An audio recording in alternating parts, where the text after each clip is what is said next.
کیا آپ اپنے بچوں کا احترام کرتے ہیں؟ ایک محفل میں میری ملاقات مشرقی والدین سے ہوئی جن کو اپنے بچوں سے شکایت تھی کہ وہ بے ادب اور گستاخ ہو گئے۔ میں نے پوچھا کیا آپ بچوں کا احترام کرنے لگے؟ کہنے لگے ہم ان سے پیار کرتے ہیں، ان کا خیال رکھتے ہیں۔ پھر میں نے پوچھا آپ ان کی رائے کا احترام کرتے ہیں؟ کہنے لگے بچوں سے محبت کی جاتی ہے، بزرگوں کا احترام کیا جاتا ہے۔ یہ وہ مکالمہ ہے جو میں اپنی زندگی میں 20 مشرقی والدین سے کر چکا ہوں۔ میں ایسے والدین کو اپنی زندگی کے چند واقعات سناتا ہوں۔ آئیں ان میں سے 2 آپ کی خدمت بھی پیش کروں۔ پہلا واقعہ میری نانی اماں کے حوالے سے۔ جب میں بچہ تھا تو گرمیوں کی چھٹیوں میں پشاور سے لاہور اپنی نانی اماں کے پاس ملنے جایا کرتا تھا۔ وہ 4 میزنگ روڈ پر رہتی تھیں۔ مجھے اپنی نانی اماں سے بہت پیار تھا، میں ان کی بہت عزت کرتا تھا۔ اب جب کہ میں ایک ماہر نفسیات بن گیا ہوں، میں اپنے آپ سے پوچھتا ہوں آخر میری نانی اماں میں ایسی وہ کیا خاص بات تھی کہ میں ان کی سب رشتہ داروں میں زیادہ عزت کرتا تھا؟ اب وہ مجھے راز پتہ چل گیا ہے۔ وہ میرے بارے میں کوئی فیصلہ کرنے سے پہلے مجھ سے رائے پوچھتی تھیں۔ سہیل بیٹا آپ اورنج جوس پئیں گے یا دودھ؟ نانی اماں دودھ پیوں گا۔ سہیل بیٹا ٹھنڈا دودھ پئیں گے یا گرم؟ ٹھنڈا نانی اماں برف ڈال کر۔ باقی رشتہ دار مجھے بچہ سمجھ کر میری روزمرہ زندگی کے بارے میں خود ہی فیصلہ کرتے تھے، لیکن میری نانی اماں لٹل پرسن سمجھتی تھی، میری رائے کو اہمیت دیتی تھی۔ دوسرا واقعہ میرے والد صاحب کا ہے۔ جب میں 10 برس کا تھا تو میری چھوٹی بہن امبر 5 سال کی تھی۔ ایک دن کھیلتے کھیلتے انہیں مجھ سے دھکا لگا، وہ گر گئیں، انہیں چوٹ آئی۔ شام کو جب سب کھانا کھا رہے تھے تو امبر والد صاحب سے میری شکایت کی، ابو جان سہیل بھائی نے مجھے دھکا دیا تھا اور مجھے چوٹ آئی۔ والد صاحب نے کہا سہیل بیٹا آپ اپنی چھوٹی بہن سے معافی مانگیں۔ زندگی میں پہلی بار میری انا آڑے آئی۔ چھوٹی بہن سے معافی مانگنا میری مردانگی کے خلاف تھا۔ میں خاموش رہا۔ چند ہی لمحوں میں میرا سراپا پسینے سے شرابور ہو گیا۔ والد صاحب نے کہا ہم سب اس وقت تک کھانا نہیں کھائیں گے جب تک سہیل امبر سے معافی نہیں مانگے گا۔ میں نے آخر کار اپنا تھوک نگلا اور نیچی نظر سے کہا امبر مجھے معاف کر دیں۔ میں سمجھا طوفان گزر چکا تھا، لیکن ایسا نہیں تھا۔ والد صاحب نے امبر سے پوچھا کیا آپ نے سہیل بھائی کو معاف کر دیا ہے؟ جب امبر نے کہا جی معاف کر دیا ہے، تب ہم نے دوبارہ کھانا شروع کیا۔ یہ واقعہ چند لمحوں کا تھا، لیکن اس کے اثرات بہت دیر پا تھے۔ اس واقعے سے میں نے صرف امبر کا بلکہ تمام عورتوں کا احترام کرنا سیکھ لیا۔ ایک دفعہ میرے والد صاحب سے غلطی ہوئی، انہوں نے خود مجھ سے معافی مانگی۔ اس واقعے سے میرے دل میں ان کا احترام اور بھی بڑھ گیا۔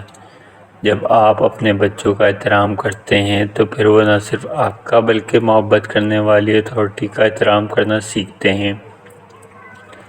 پھر وہ اسکول میں اساتذہ، کالج میں پروفیسر اور زندگی میں قانون کا احترام بھی کرتے ہیں۔ والدین اور اساتذہ بچوں کی 2 طرح کی تربیت کر سکتے ہیں، محبت، پیار اور احترام سے، غصہ اور رعب اور خوف سے۔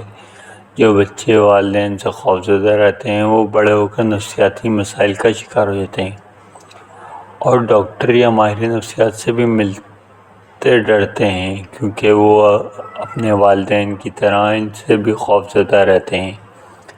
میرے والد کہا کرتے تھے کہ اختلاف رائے اور دشمنی میں بہت فرق ہے۔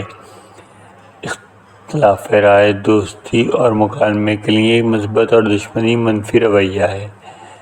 میرے شاعر چچا عبدالمتین بھی کہا کرتے تھے کہ صاحب رائے لوگ بہت سوچ سمجھ کر اپنی رائے قائم کرتے ہیں، اس لیے ہمیں ان کی رائے کا احترام کرنا چاہیے۔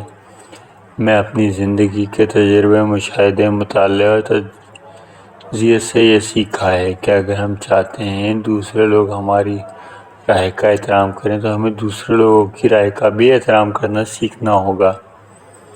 اگر ہم اپنے بچوں کو احترام کریں گے، انہیں چھوٹا انسان سمجھیں گے، تو وہ بڑے ہو کر دوسروں کا احترام کرنا سیکھیں گے۔ وہ مکالمہ کرنا سیکھیں گے، جو کہ جمہوریت کے لیے بہت اہم ہے۔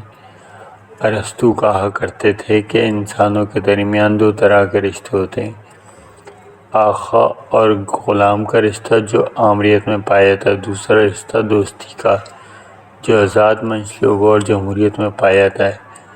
ارسطو کا مشورہ تھا کہ ہمیں اپنے بچوں کو گھروں اور اسکولوں میں سکھانا چاہیے کہ ہم چاہے کسی بھی رنگ، نسل، مذہب یا زبان سے تعلق رکھتے ہوں،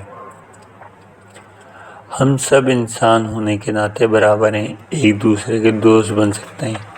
ایسے بچے بڑے ہو کے جمہوری نظام قائم کر سکتے ہیں۔ اس کے مقابلے میں وہ بچے جو یہ سمجھتے ہیں کہ بعض لوگ رنگ، نسل، مذہب، دولت، شہرت یا وراثت کی وجہ سے دوسروں سے بہتر ہیں، وہ بڑے ہو کر آمریت کا نظام قائم کرتے ہیں، کیونکہ ان کے ذہن میں آقا اور غلام کا رشتہ دوستی کے رشتے سے زیادہ محترم اور مقدس ہوتا ہے۔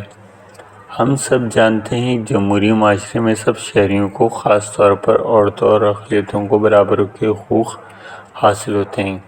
قانون کی نگاہ میں سب شہری برابر ہوتے ہیں۔ سب شہریوں کے انسانی حقوق کا احترام کیا جاتا ہے۔ ایسے نظام میں قوم کے لیڈر قوم کی خدمت کرنا،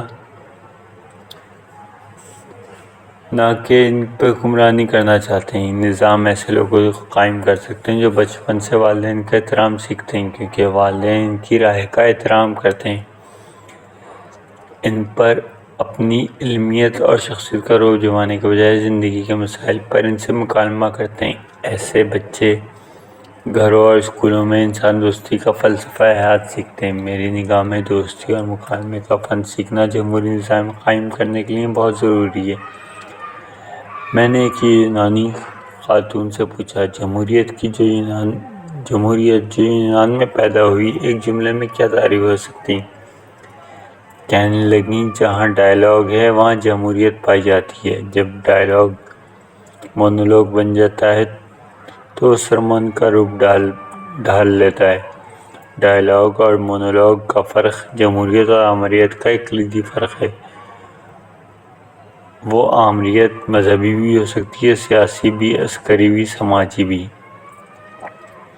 ہمیں یہ سچ جلد یا بدیر قبول کرنا ہوگا۔ ہمارے بچے ہمارے مستقبل کے لیڈر ہیں اور ہمیں ان کا احترام کرنا سیکھنا چاہیے۔